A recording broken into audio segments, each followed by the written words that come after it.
রাত গভীর। হঠাৎ দরজার বাইরে থেকে কেউ আপনার নাম ধরে ডাকলো। দরজাটা খোল বাবা বিমল। কণ্ঠস্বরটা একদম আপনার মায়ের মতো। আপনি কি দরজা খুলবেন? হ্যাঁ বন্ধুরা, গ্রাম বাংলার লোককথায় আজও একটি অশরীরীর নাম কাঁপুনি ধরায়। তার নাম নিশি।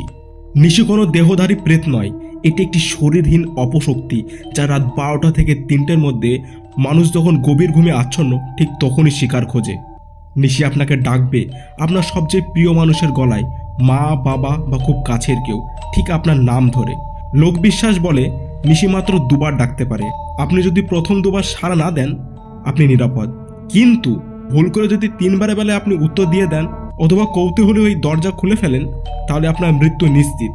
নিশি আপনাকে টেনে নিয়ে যাবে তার জগতে, আর সেখান থেকে আর ফেরার কোনো উপায় নেই। তো বন্ধুরা, আপনার এলাকায় নিশির ডাক নিয়ে আর কি ভয়ঙ্কর নিয়ম বা গল্প আছে অবশ্যই কমেন্টে লিখুন। কিন্তু আজ রাতে ভুলেও দরজা খুলবেন না। ধন্যবাদ।